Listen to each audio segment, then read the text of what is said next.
Good day or good evening. Welcome to the 14th episode of Creation, Genesis, and Origins. I'm Dick Fisher. With me is my co-host Ken Miller. In previous episodes, we pointed out commonalities between the Mesopotamian texts and the Genesis narrative. It was Ziusudra, the hero of the flood, who kept the name of mankind alive, according to the Sumerian composition. The name translated means life of prolonged or distant days, according to Y.S. Chen, who authored the recent book, The Primeval Flood Catastrophe. Ziusudra is described as king in the texts and in the Sumerian King List. Although Genesis says Noah lived 950 years, Jewish historian Josephus, who lived during the 1st century A.D., used the word governed rather than lived, which places him in the category of king and lends further support to our understanding that the names Ziusudra in Sumerian, Utnapishtim in Akkadian, and Noah in Hebrew are all the same man. We also pointed out previously that a name recorded in the Sumerian language does not dictate that a person was a Sumerian. Even in the Bible, we see names recorded in both Greek and Hebrew. Peter in Hebrew is Cephas in Greek, for one example. From Genesis, we know there were 8 passengers on board the ark: Noah, 3 sons, and 4 wives. Although the cylinder seal recovered from a wreck depicts 2 Sumerian boatmen manning oars or punting poles, this makes sense. Kings and princes don't man the oars or punt boats, and certainly a queen or a princess is above such things.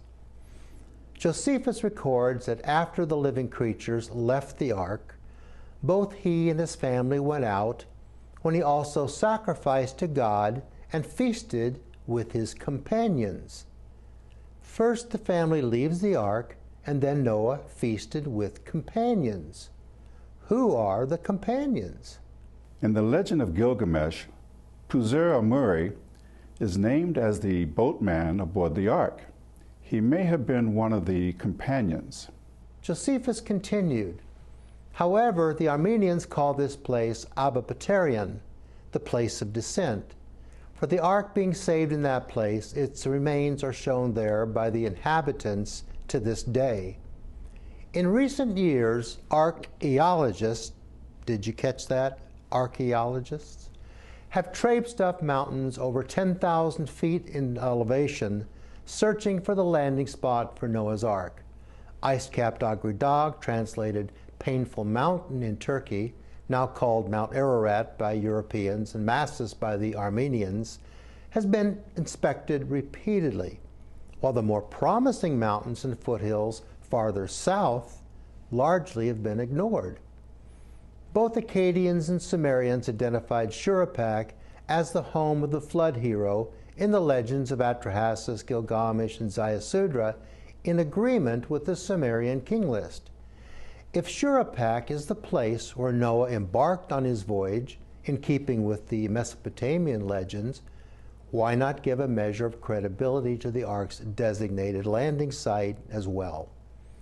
Mount Nasur is mentioned twice in the Gilgamesh epic as the location where the ark landed. It states, upon Mount Nasur the ship grounded.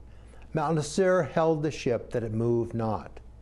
Scholars disagree on the exact location of Mount Nasur, but 2 general areas are prominent with 3 potential landing sites.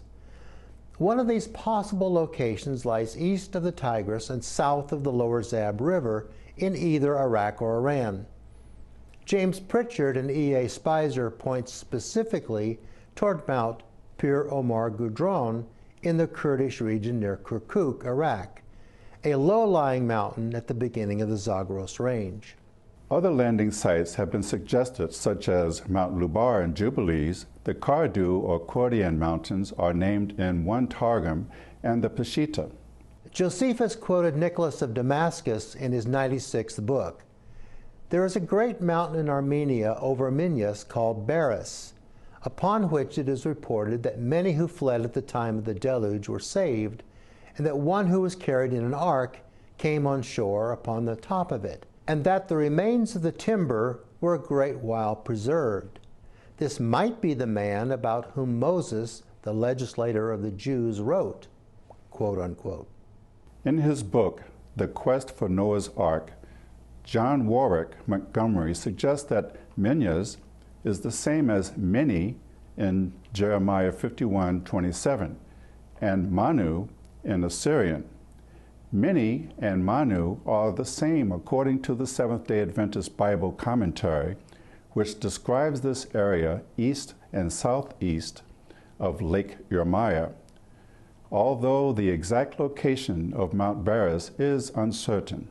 The home of the Jewish kingdom of Adiabene lay nestled in the highlands of modern-day Kurdish Iraq. Armenia and northern Iran, a province of Parthia at that time, a kingdom that endured for nearly 500 years, from 247 BC to 224 AD. During the time of Christ, Adiabene was ruled by Queen Helena. Her son Izades married the daughter of another local king who had a country bestowed upon him from which he could collect revenues and support his wife. The queen's husband, Monozabus, bequeathed to him a land called Kara, where amomum was grown, an herb known in the ancient world as a cooking ingredient, stimulant, medicine, and even perfume. Local legend held that the Ark of Noah rested in Kara, and that legend persists in Armenia and Southwest Asia. Josephus, in writing about the royal family at Adiabene, remarked, "But when Monozabus was grown old and saw that he had but a little time to live, he had a mind to come to the sight of his son before he died. So he sent for him and embraced him after the most affectionate manner, and bestowed on him the country called Kara.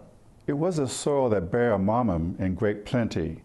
There are also in it the remains of the ark, wherein it is related that Noah escaped the deluge, and where they are still shown to such as are desirous to see them. Amomum is known to grow in the mountains of central Iran." Hippolytus wrote from Rome in the 2nd century AD. The relics of this ark are shown to this day in the mountains called Ararat, which are situated in the direction of the country of the Adiabene, Iran. In the 3rd century, Julius Africanus wrote a history of the world, Chronographia, in 5 books, from the creation to the year 221 AD. He pointed to Parthia, and when the water abated, the ark settled on the mountains of Ararat, which we know to be in Parthia. But some say that they are in Selenea of Phrygia, and I have seen both places. Lest to regard his account as a roadmap to the landing site, it should be kept in mind that the entire Zagros range intrudes between Mesopotamia and Parthia. The Parthian Empire, however, had reached its zenith by 224 AD and extended from the Caspian Sea to well beyond the Persian Gulf and as far west as the Euphrates River.